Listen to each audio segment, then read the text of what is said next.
Hey everyone!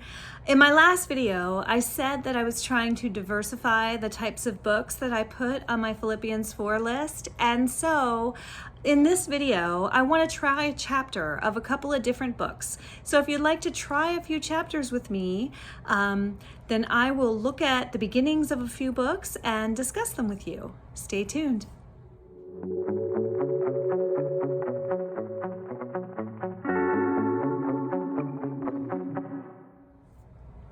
So hello everyone and welcome. Welcome to Book Talks with Miss Thomas. I'm Miss Thomas. If you're new here and you like hearing about good books, in this video I'm going to talk about my Philippians 4 books, which would be appropriate for the Christian reader. If you're interested in that, please subscribe. And if you're returning, welcome back. All right, so I looked at 3 different books today and I was just trying to figure out, would it be appropriate for the list? Would it be something that would interest the young adult Christian reader? Okay, so I thumbed through 3 books today, and the first book that I got was The Canyon's Edge, and it's by Dusti. And when I saw that, I hadn't realized at first. I just put this book on hold at the library, and I waited a long time for it. It was a very popular book, apparently, at the library. And so when I realized it was by Dusti, though, I noticed that today. I was so excited. And that's because Dusti wrote one of the very first books that I reviewed on this Philippians 4 journey, and that is called The Insignificant Events in the Life of a Cactus. And I loved that book. I read that book. I got it at my son's book fair, which was, one of the first events that set this whole Philippians 4 project in motion. And it was the story of a young lady whose family was moving, and they moved, I think she was going to middle school. She doesn't have arms. And so she goes to this middle school and she's worried about fitting in. And she makes friends with a young man who has Tourette's syndrome. And then she actually, I think there was a bit of a mystery involved in that book as well, along with the friendship of the young girl and the young man with Tourette's. I loved that book. I highly recommend that book. And that's probably one of the first books that'll go on the Philippians 4 list. And so when I saw that this one was also by Dusti, I was so excited. And I just scanned it today, and it's pretty interesting how it's written. I want to definitely share that because it starts out, like a book. The chapters are very short. I will say, I noticed, the chapters are really short. So I got through quite a few chapters, and then the book switches into poetry. And so I'd say over half of the book is written in verse, and I thought that was kind of interesting. So I thumbed through it kind of quickly, and it looks like, I know the girl and her dad are going on a trip, and she's lost her mother, and they are grieving the loss of the mother, and they're on this trip in a canyon. And it seems like, come to find out, because I thumbed through ahead, come to find out she's recovering from the day a shooter opened fire and killed her mother and apparently shot her dad in the ankle. And so throughout the book, in the middle, it's a little bit about her grieving, a little bit about a friend named Danielle that she's left behind, and a lot, if you have ever read Dusti, a lot about nature. There's a snake. I noticed a poem about a snake in one passage, a rattlesnake. And there's a picture of a scorpion on the spine there. And then at the end of the book, it switches back to chapters or prose. And so it was a quick little joy, and I think this will go on the list because I love Dusti, and this book, I can't imagine, from what I saw, there was nothing objectionable in it. And the next book I read, maybe just for half an hour I read, is The Do-Over. And The Do-Over looks like a good book. I switched. It's not a book that I'm probably going to read. It looked pretty good. I think it would appeal to some readers, but it just seems like another romance, and it seems like it might appeal to older people.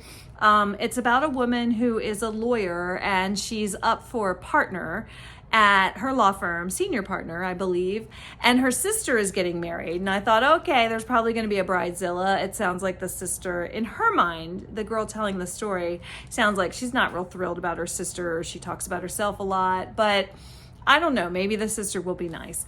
But she is up for senior partner at a law firm when she finds out she's been accused of, I think, embezzlement or something. And so she has been put on leave until further notice.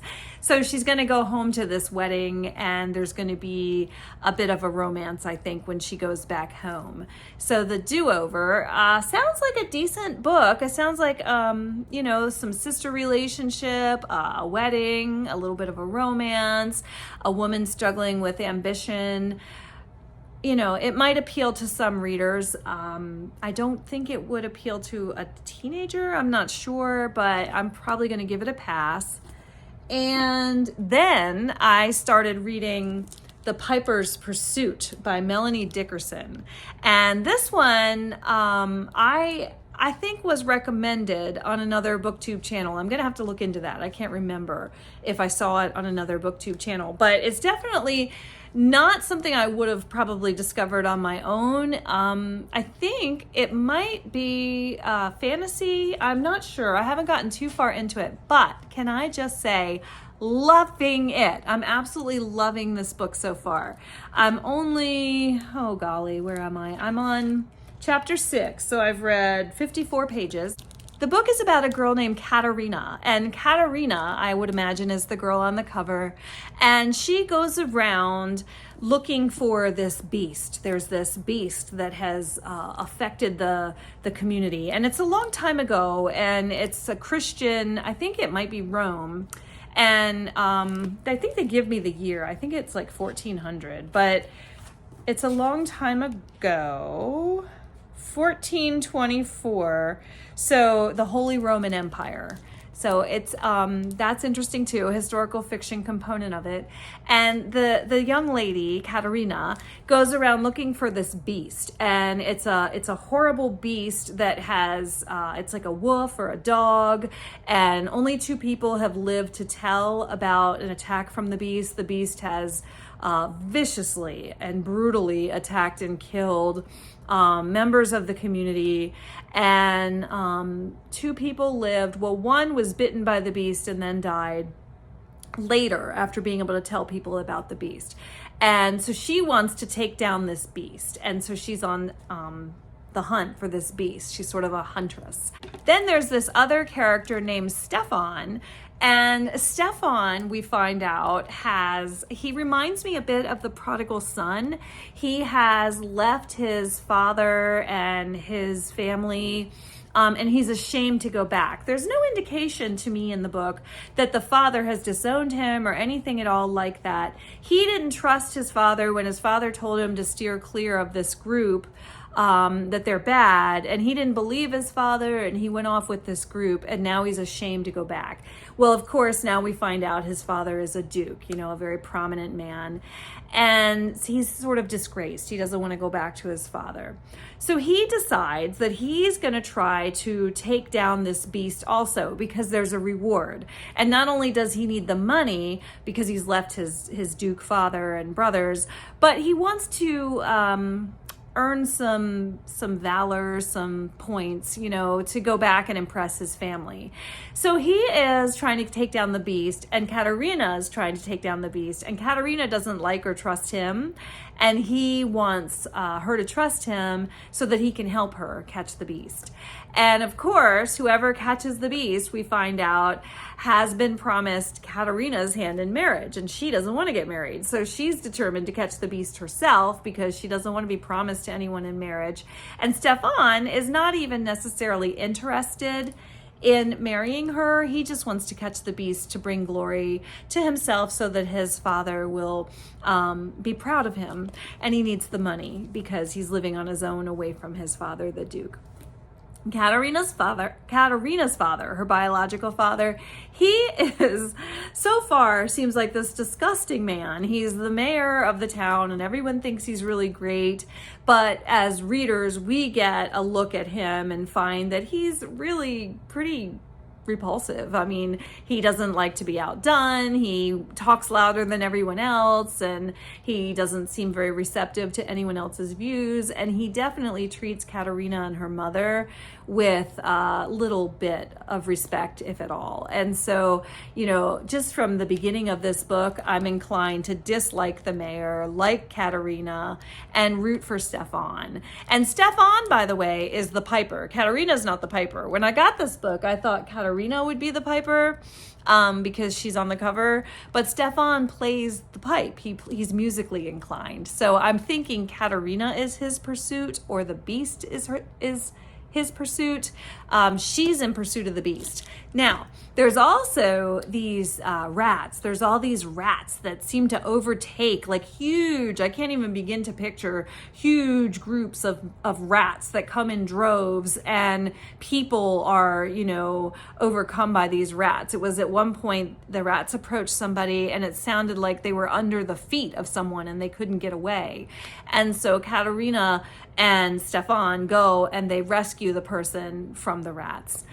Also, there's a little girl who has been found by Katerina in the woods, and we suspect at first that she's been on the run from the beast, and now it seems that maybe there's something else. Maybe there's another situation. There might be the beast and something else where children are disappearing, and I'm thinking maybe being used for hard labor because the little girl has calluses on her hands. So there's some sort of plot to find out what happened to the little girl, and is something happening to the other little children in the community. So I am really loving this book. I've only read it for about an hour, but I'm hooked. This is probably one I'll be finished by tomorrow.